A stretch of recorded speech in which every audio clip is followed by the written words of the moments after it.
Previously, we established the fundamental principles of Dugin's geopolitical eschatology, while noting in passing its crypto-evolutionary character. Before we proceed to the exposition of outlines of the concrete plan for creating the Eurasian Empire, the empire, quote unquote, made of many empires, as Dugin would have it, we'll first have to expound on this point some more in order to provide a clear insight into the method by which Dugin constructs the concrete map of the Eurasian world order of his dreams. The geopolitics evolves as its subject evolves. We've already seen how Dugin portrays the development of primordial land-sea conflict from the ancient world down to its final fulfillment and totality in the global, or at least globalizing world.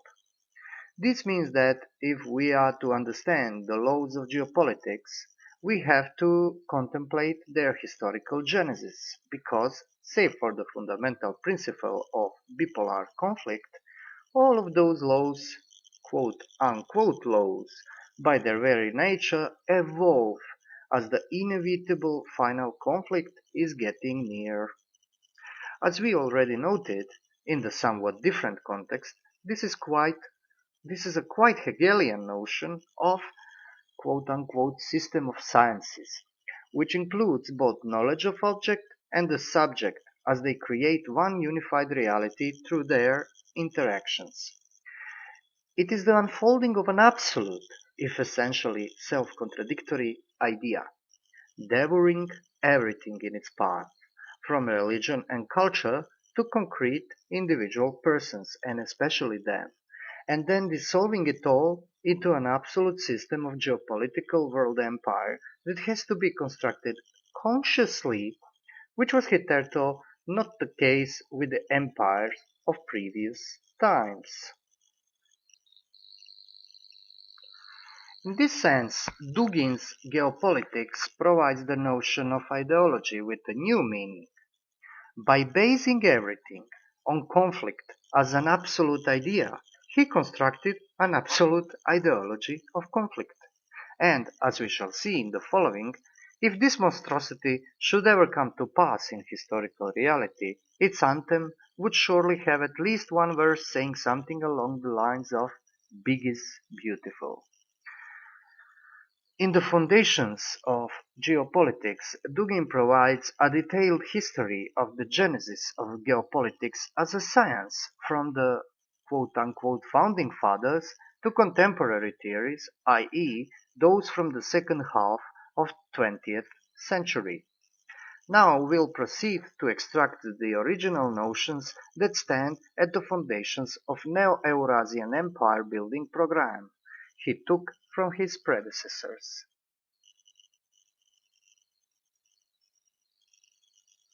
One of the main problems for Dugin is to establish the reason why the Russians are destined to lead a world empire and, in more general terms, why the empires are necessary at all.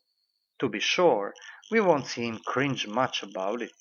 Yet, throughout the foundations of geopolitics, attentive reader can't overlook this problem.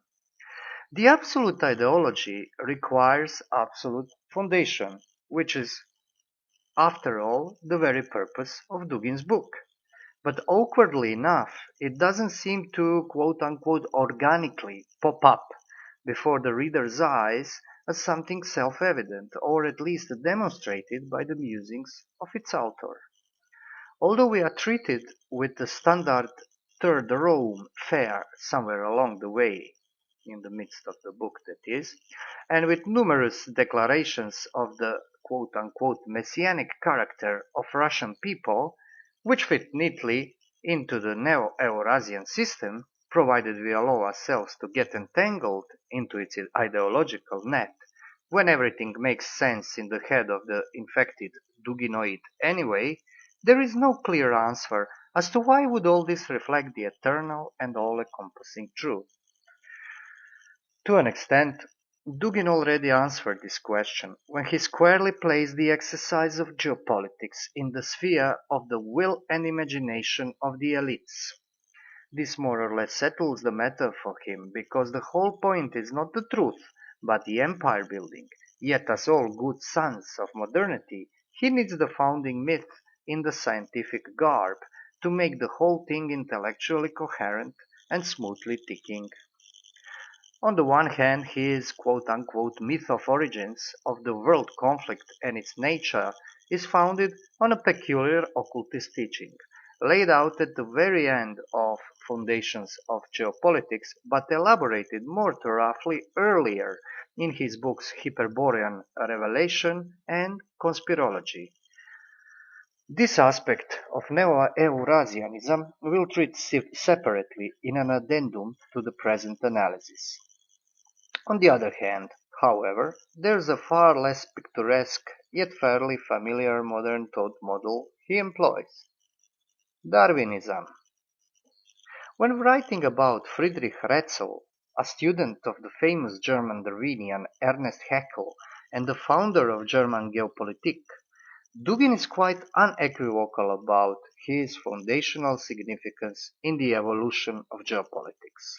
Quote, Rätzel demonstrates that soil is the fundamental, immutable given around which the interest of the people revolves. The flow of history is being conditioned by soil and territory. From Rätzel's organicist approach, it is clear that he understands the spatial expansion as natural process of life, analogous to the life of living organism. Rätzel's organicist approach manifests itself in relation to space, in German Raum. The space is shifting from quantitative material category into the new quality, becoming the sphere of life, the living space Lebensraum. Hence follow two other important Rätzel's notions: the meaning of space, Raumsinn, and life energy, Lebensenergie. All these theses represent the fundamental principles of geopolitics. Moreover, the state understood as the living spatial organism rooted in soil is the main thought and the focal point of the geopolitical method. Unquote. Dugin takes Rätzel's notions as the nucleus out of which the geopolitics evolved into full system during the 100-odd years of its history. It is essential to stress once again that he is unequivocal about this, equivocation otherwise being his trademark. The fundamental geopolitical subject is the expanding collective organism founded in the soil, i.e., circumscribed into individuality by geographical vectors. This is its Lebensraum, circumscribed by its own peculiar Raumsinn. In this sense, a quite unequivocal form of Darwinism is deeply seated at the foundation of Dugin's project, although obscured by fanciful occultist theories and extreme Russian Orthodox philhetism thrown in for good measure. This is not only because the founding father of Geopolitik was accidentally the student of one of the most prominent German Darwin's zealots, but also because the foundation of the subject of geopolitics, the one that makes it an apocalyptic theology, must be expansive by its nature. Rätzel's answer to a Darwinist riddle, i.e., bridging the gap between biology and everything else, is, of course, the analogy.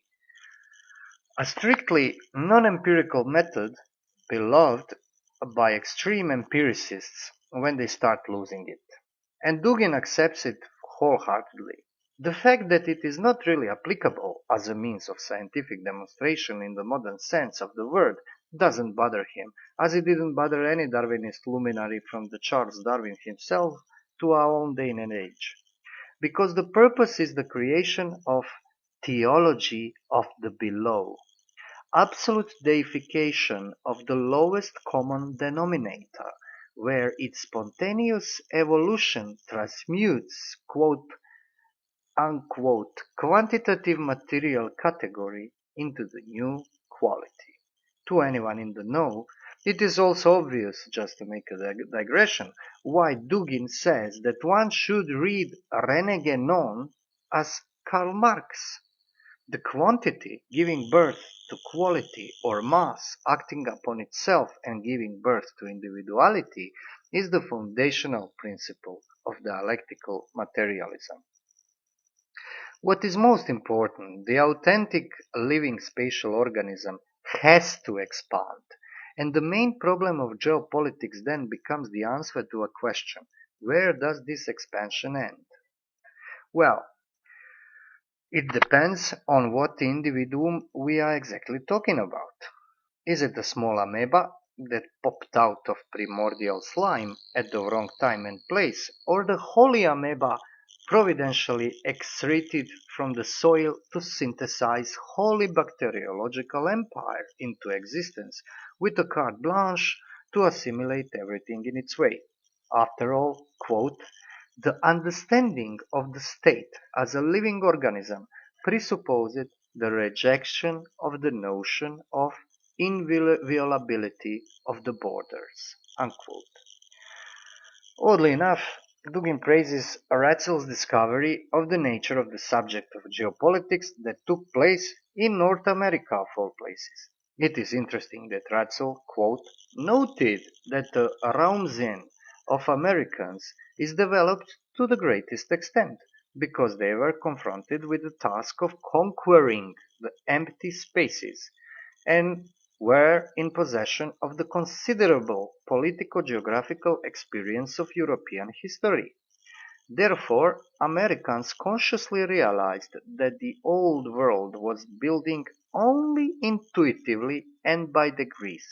In this way, we find in Ratzel the first formulations of the second most important geopolitical concept, the notion of world power, Weltmacht.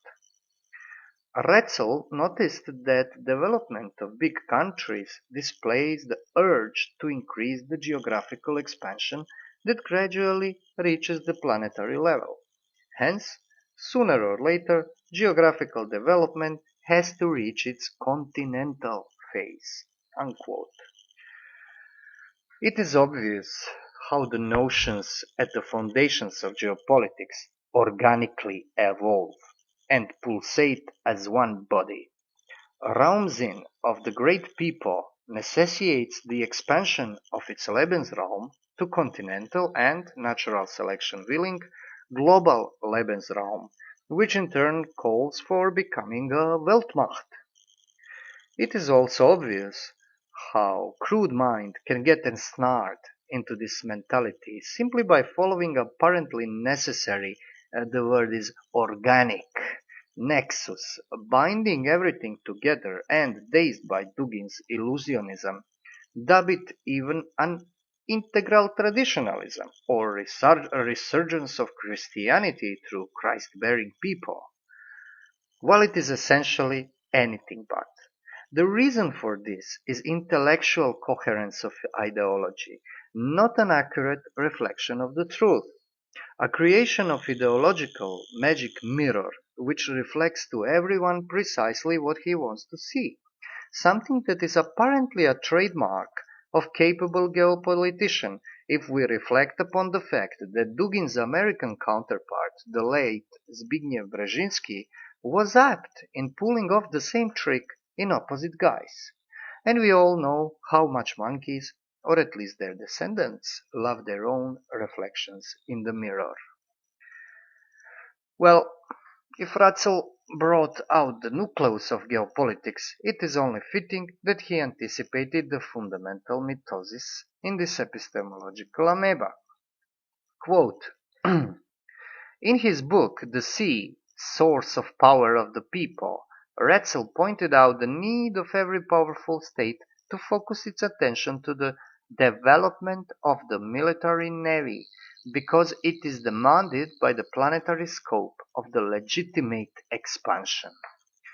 What some peoples and nations, England, Spain, Holland, etc., created spontaneously, the land-based nations have to do consciously. The development of the fleet is a necessary condition for reaching the status of the Weltmacht. The sea and superpower are already congenial for us, although only with the later geopoliticians, that is, Alfred Mechen, Halford Mackinder, Karl Haushofer, and especially Carl Schmitt, this subject will become the center of gravity. Rätsel's work is a necessary foundation of all geopolitical investigation. End quote. The formation of the ultimate form of land power's Lebensraum has to be brought about consciously, i.e., it has to be a definite program or strategic plan. The successful implementation of this plan would give expression to the fundamental geopolitical formation of big space, Grossraum. The concept was developed by German jurist Carl Schmitt, who in Dugin's eyes, along with Rätsel and Karl Haushofer, represents a decisive figure in the development of continental geopolitics, or Geopolitik in German, because it is mostly German or at least Nordic made. Quote, Schmitt developed a theory of the great space, Grossraum. This concept observes the process of development of the states as an urge to increase the territorial expanse. The principle of imperial integration represents the expression of logical and natural tendency towards synthesis, inherent to all human beings. In this sense, the periods of the state expansion correspond to the periods of human spirit's movement towards the universality. The development of the nomos of the land, nomos der Erde, has to lead to the emergence of the state continent, the emergence of the land-based state continent, a continental Grossraum, is a historical and geopolitical necessity. End quote. Nomos in Greek, the law. Nomos of the land signifies the disposition of the land-based state, as opposed to the nomos of the sea, which is the disposition of the seafaring nation. Both terms correspond to vague notion of Raumsinn, and are not to be understood as legal terms in the modern sense of the word, but as approximations to something that cannot be laid out in the formalized system, but is nevertheless objectively binding. How then, one might ask, do we know when some Grossraum building neighbor comes knocking on our door? Does Nomos der Erde he invokes really oblige us to let him in without going for the gun? Why, that's easy. Quote, Schmitt affirmed that the creation of the new big space does not depend on scientific value of some doctrine, cultural excellence, economical development of its constituents, or even the territorial or ethnic center which provided the first impulse for integration. Everything depends solely on the political will, recognizing the historical necessity from where, I wonder, of such geopolitical step. With this doctrine, Schmitt had foreseen the foundation of contemporary politics of integration. Unquote. So we are provided with all the Lego cubes needed to construct the invisible empire for all family. It is a global expansion of several integrated big spaces, that is empires, built around the continental axis of Eurasian landmass, fulfilling the Raumsinn of the land-based civilization and winning the geopolitical Endkampf by transforming entire Earth into ideocratic global empire, rectifying and thus fulfilling the wayward but geopolitically correct plan of the planet quote, unquote, planetary rule of the Third Reich. The foundational cube that is supposed to make the whole construction stick is the fact that this time its center cannot be Germany or any other nation state, but the axis of the land-based empires led by Russia, an empire of the end, or Berlin-Moscow-Tokyo geopolitical axis.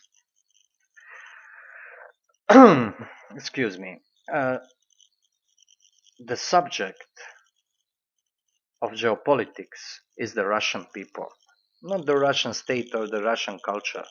All foundational concepts we laid out beforehand serve only to make this fact clear.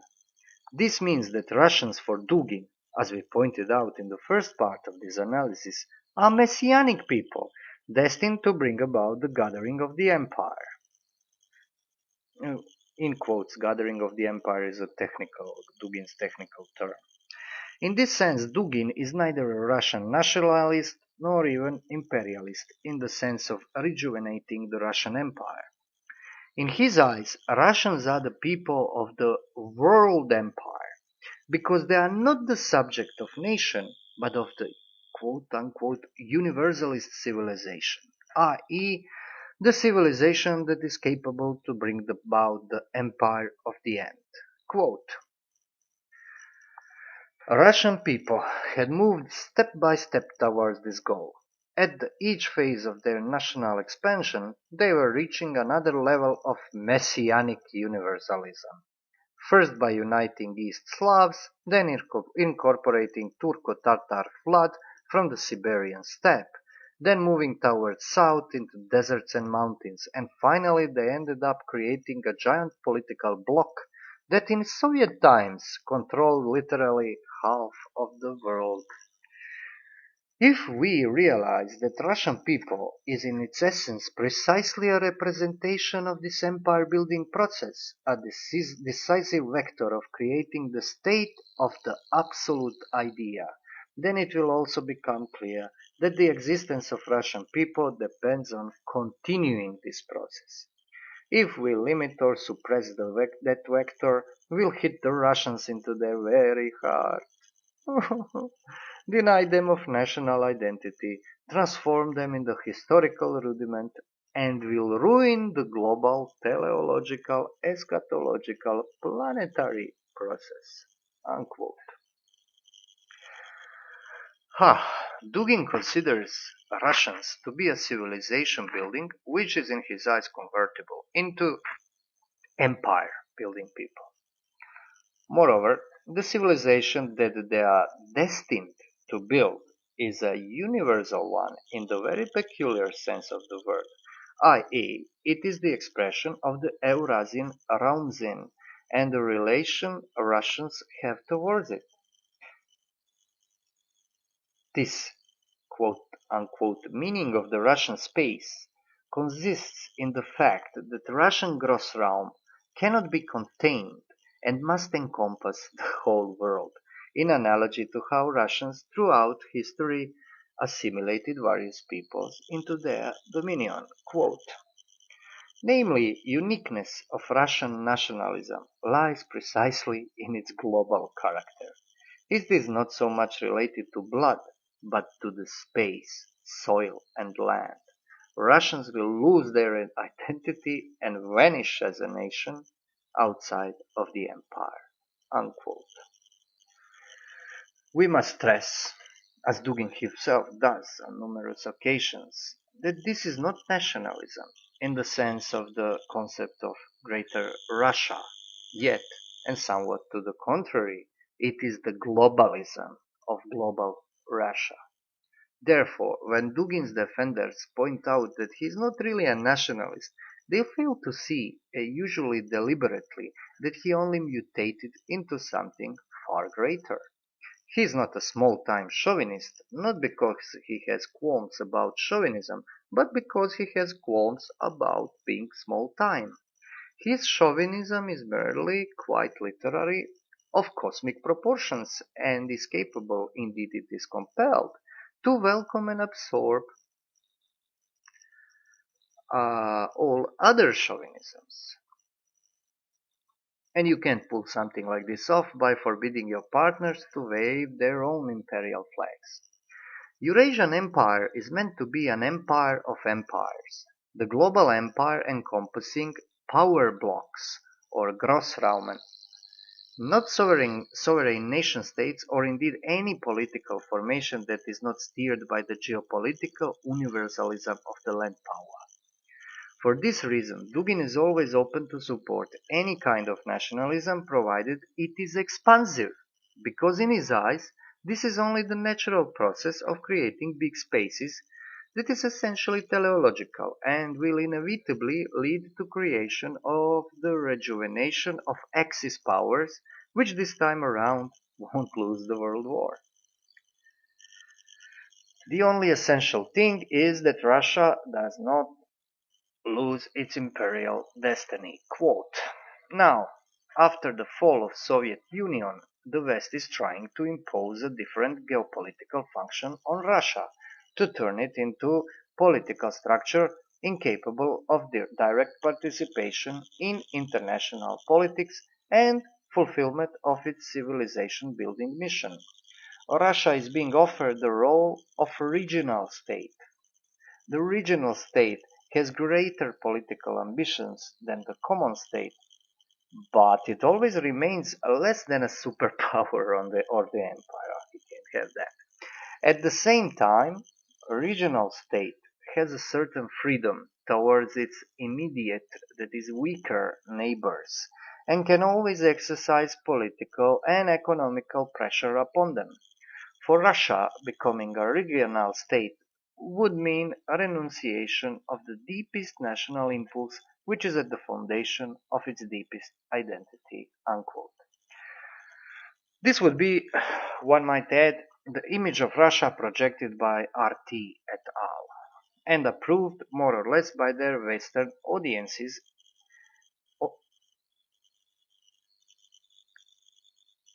in its right to exercise pressure on its neighbors and thus provide media consumers sitting on their couches far away from the zones of conflict with a sense of realpolitik getting back on the world scene. However, as most of the imbeciles among this demographic don't have a clue about what it means to be quote unquote under geopolitical pressure and how being big does not at the same time mean being morally justified, this sense of reality provided by Russian self-image projected in the West is rather a fragile one, almost as fragile as puffed up egos of those who fall for it. Dugin rejects the notion of regional state, even as a transitional phase in the empire-building process. Russia must be squarely on its way to create the empire, and being regional state can perhaps only be used as a ruse, while the continuity of the process has to be maintained. However, the real and legitimate, albeit unfulfilled expression and premonition of Eurasian empire is to be found in the Soviet Union. Quote, it is impossible to deny the fact that the axis of the Soviet Empire was precisely the Russian people that realized, albeit only partially, its unique universalism through Soviet ideological and socio-political model. End quote. This short passage can provide us with some glimpses of what exactly this quote-unquote unique universalism is and what it does to those who are being universalized by it, bearing in mind that Dugin seeks something far more radical than Soviet model. And if there is still some uncertainty as to why the Russians and why the Russia, Dugin explains it quite succinctly. Quote, the new empire has to be built as an empire right now. This process cannot be laid aside for some future perspective, while hoping for better circumstances in the future. The mere state practically never developed into empire. The empires were built immediately as an expression of the unique civilization building will. Unquote. So it's all about decision of the sovereign, as Schmidt would have it, disregarding everything else except the decision that, quote, the existence of Russian people as an organic historical community is inconceivable without empire building, continental creativity. Russians will remain the people only in the framework of the new empire. This empire must, in accordance with the logic of geopolitics, strategically and spatially surpass its antecedent, Soviet Union. Therefore, the new empire has to be Eurasian, continental, in perspective, a world empire. The battle for global rule of the Russian people is not finished. Unquote. Ah, another quote. At the foundations of geopolitical construction of this, that is Eurasian, empire, there must be laid a fundamental principle, the principle of common enemy. Unquote. The empire of the end is a strategic consolidation of the continental world, not a mere national expansion of the Russians. It is the multipolar phase of the final quite unipolar advent of the global rule of the Russian people. Quite similarly to Hobbes' idea of sovereignty coming to pass as a spark of reason popping out spontaneously from the chaos of bellum omnium contra omnes, war of everybody against everybody, that is. Eurasian empire is to be consolidated from the common enemy image of Feindbild in German, also Schmidt's term, of various great spaces, i.e. on the basis of total negativity, creating respective identities of the future empires subjected to the Third Rome. All talk about preserving the cultural, ethnic and religious identities Dugin frequently repeats in his books,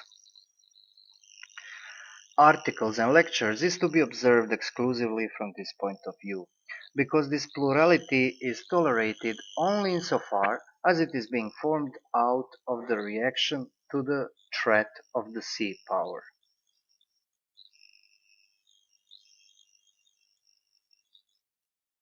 As Dugin's geopolitics is an ideology of absolute conflict, all other unique features of peoples other than Russians would necessarily be discarded as inconvenient facts, distorting the perfect systems of the absolute idea.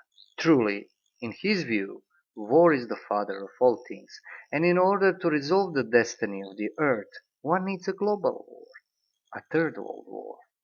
The Endkampf will be waged between USA-led sea power and the land power consolidated around the geopolitical axis. Lisbon to Vladivostok. The linchpin in this quote-unquote empire of empires destined to rectify the mistakes of Axis powers in the World War II would be an alliance of Russia and Central Europe, consolidated around Germany in its ideocratic, presumably Fourth Reich incarnation, free from the corruptive influence of maritime civilization. Quote, all strivings towards the European consolidation around Germany and Middle Europa will have a positive meaning only insofar they fulfill one fundamental condition, the creation of enduring geopolitical and strategic axis Moscow-Berlin. Moreover, it is hard to expect the genuine geopolitical and national awakening of Europe without revolutionary influence of the Russian factor. Unquote. So the alliance of Germany and Russia in their ideocratic incarnations, that is, Nazi and Communist, or Bolshevik, better to say, the fulfillment of national Bolshevik dream from Nikitsch and Yoki to Dugin himself, would lay in the reversal of Ribbentrop-Molotov into Molotov-Ribbentrop Pact, where Russia would play the leading role in detaching the Central Europe from the pesky Atlantean influence in all its forms. This consolidation, however, would require a sacrificial lamb. Quote, In the Eurasian project, England will inevitably become the sacrificial lamb because European process of continental integration will necessarily develop not only with utter disregard of British interests, but precisely contrary to them. In this context, no small role will be played by European and generally Eurasian support to Irish, Scottish and Welsh nationalism, all the way to inciting separatist initiatives and political destabilization of the Great Britain. Unquote. This sacrificial lamb role is neatly present in all three areas of the Eurasian axis, and it of course corresponds to countries designated by Dugin as formed on Atlanticist principles. So in Europe, the postmodern asymmetrical simulacrum of World War II will be decided by Germany-led Europe winning the Battle of Britain not only without repeating the fatal Hitler's mistake of simultaneously attacking Russia, but waging it under the thumb of Russia. Shortly then, the postmodern Sieg will be accomplished to everybody's satisfaction.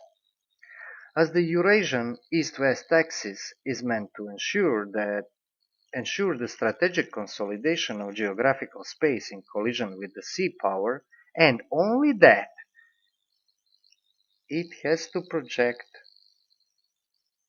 the meridian vectors in order to create the buffer zones.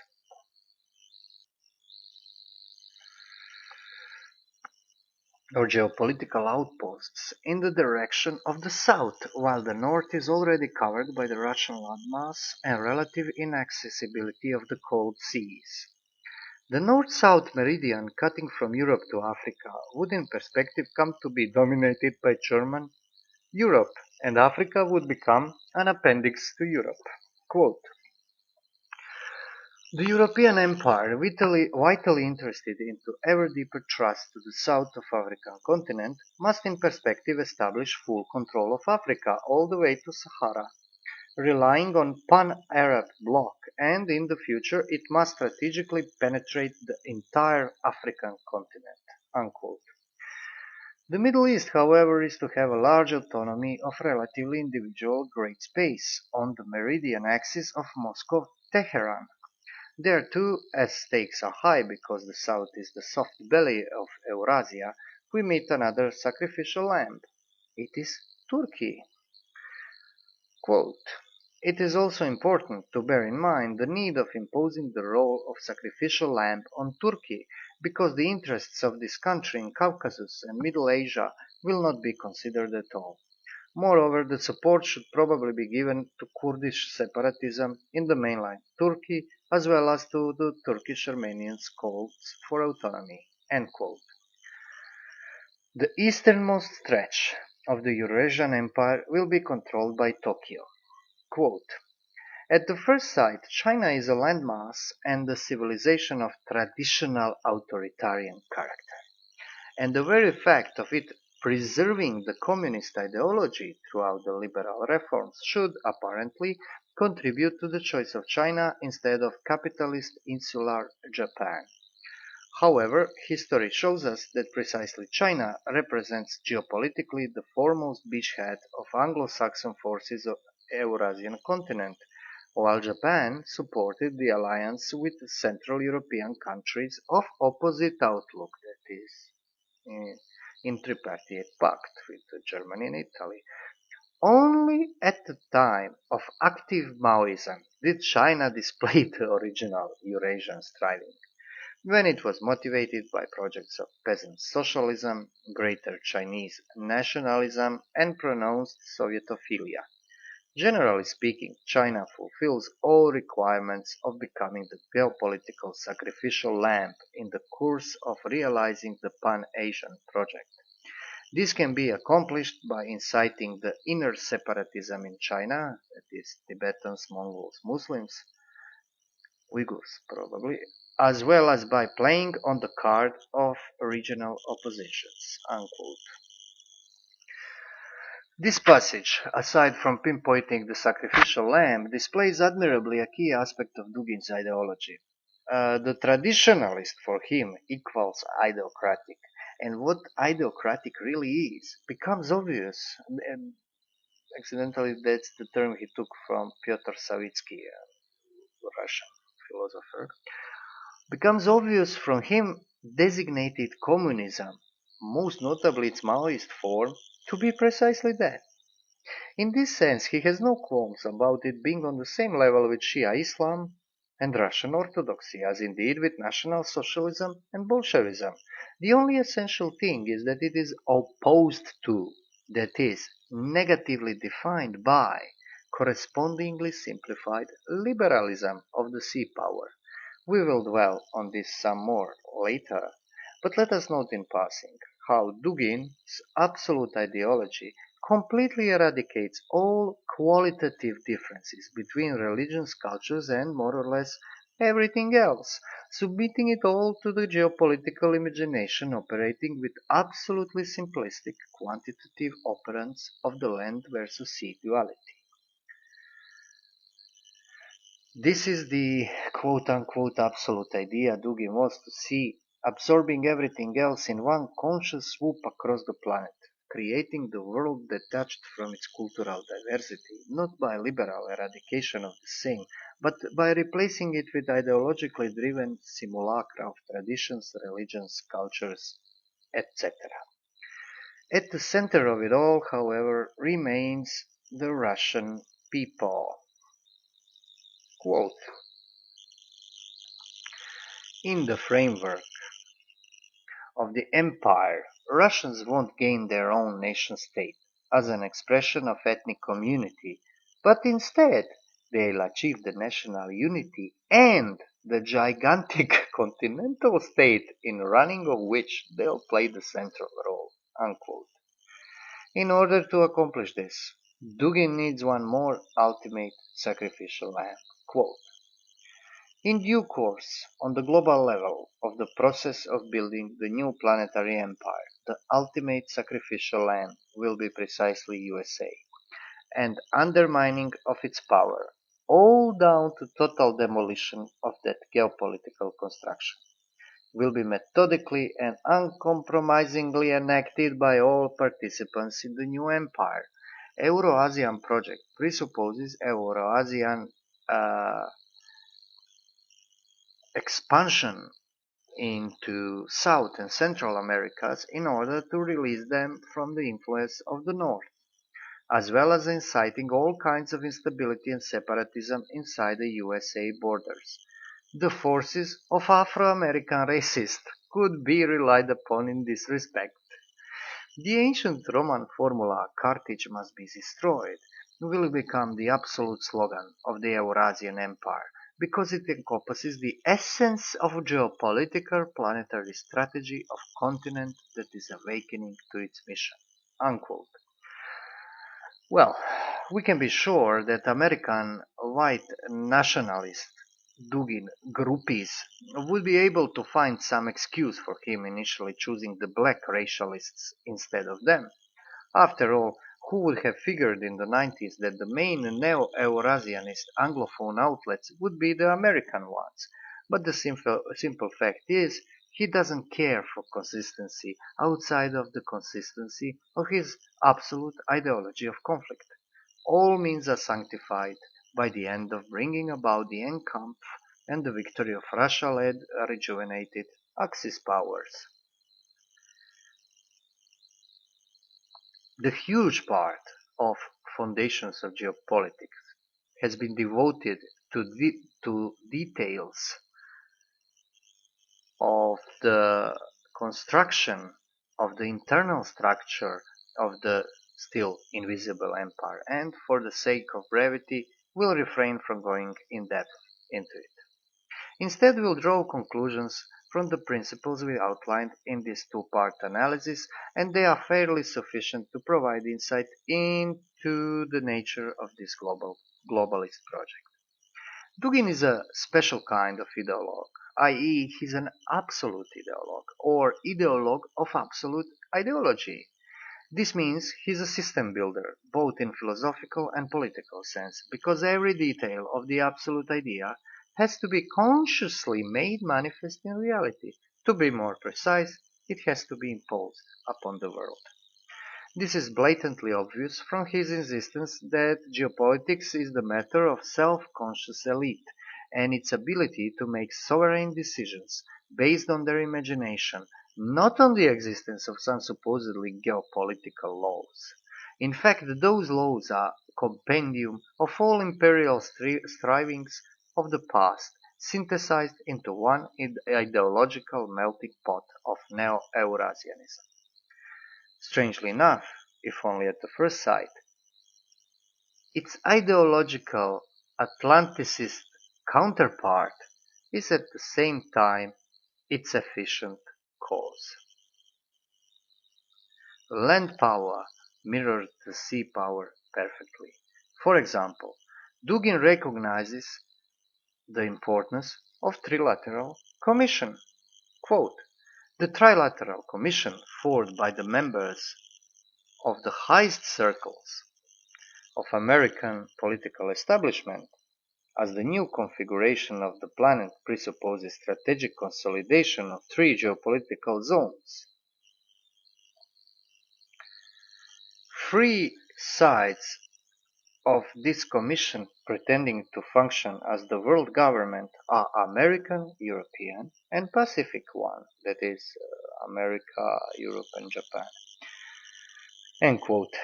This is Dugin's answer to its existence.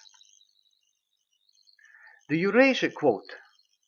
Eurasian project offers something precisely opposite to the plans of trilaterals. The new empire is an anti-trilateral. Its inverted model. It is a consolidation of the three geopolitical zones centered in Russia and directed against America. Following the same logic by which the USA seeks to keep Europe and Japan under its geopolitical control, Russia must, in building the new empire in every conceivable way, strive to create the lasting strategic alliance with Europe and Japan. That is, in principle, we are talking about creating our own Eurasian Trilateral Commission. End quote, unquote. Of course, he is not talking alliance here means also strategic alliance is strategic control. Only Russian control must be a better thing. Everything this man is capable of doing is to invert something already existing into its polar opposite. It doesn't matter at all that Trilateral Commission is in all certainty precisely what he says it is. What matters is that he doesn't want to abolish it, evade it, or denounce it, but recreate it for himself. Implicitly, this means that Dugin considers all the vectors of Western globalism completely relevant and true. Only he wants to see the globalism in which his sides of the globe will run the world on inversion of the sea power principles. This is usually the gateway drug, leading Westerners deeper into chronic Duginitis. Most people take only his more or less correct observations about their part of the world in the context of Western globalization and consider him a sort of independent thinker denouncing globalization in general. But he is anything but. He is the proponent of different, inverted globalization, founded, among other things, on idea that the outcome of the World War II can be rectified and reversed, and the choice, of course, is either or. This is the hallmark of the world-class liar. The dialectical geometaphysics we covered on the previous pages is a complete and utter lie because it can be defined as a conscious creation of the world-encompassing illusion. It is as illusory and as coherent as dialectical materialism and liberal free market ideology Dugin compared it to, and the most importantly, it is a mirror image of what it supposedly fights. It has to be an illusion, because the reality without middle ground does not exist. On this ball of mud and water we call planet Earth. Either ors are not feasible outside of the self-contained ideological system of absolute idea. But once a gullible person gets into this system, everything starts to make sense in his own mind. As we pointed out at the outset of this analysis, Dugin explicitly proposes that geopolitics should be used in this way to influence the masses, and judging by the almost complete meltdown of Western alternative media into the neo-Eurasianist semantic system, he is absolutely right. The allure of simplistic coherence, served with cynical smirk, is something that's not so easy to resist, especially for the people who are far removed from the immediate contact with crisis zones they are observing from the safety of their couches or armchairs. The problem is that reality of history is by its nature not a coherent system, and the unity of providence it may contain, and indeed in my opinion does contain, is not something that can be modeled into an absolute idea or coherent system. One does not know the day and the hour. That's the whole point. And Dugin wants to bring them about on his own accord. Therefore, from the religious point of view, he really seems to be more or less an eligible tenet of the nether regions he occasionally invokes in his more occultist writings. These writings will be the subject of an addendum to this analysis. In conclusion, we can only stress once more the nature of Dugin's apocalyptic geography. It is an ideology of absolute conflict, and as such, namely being absolute, it seeks to subvert every conceivable traditional model of both politics and spirituality by dissolving it into its own image, while extracting its real essence. Discarding its real essence. This is the reason why this bearded patriarch of chaos is an acid test for people who adhere to some kind of traditionalism. The mindless clinging to Dugin as some kind of representative of tradition, Christianity, etc., clearly displays the fact that people enraptured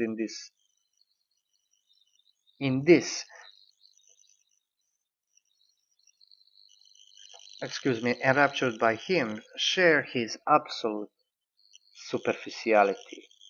Dugin is perfectly able to coherently demonstrate that René Guénon was right, as well as at the same time proving that Karl Marx was right.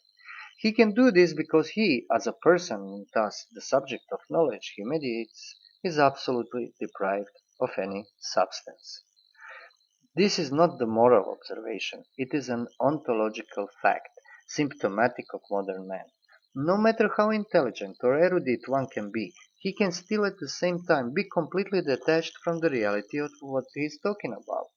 The only firm ground Dugin recognizes is the ground itself, the soil and its expansion. His gaze is firmly and deliberately focused downwards.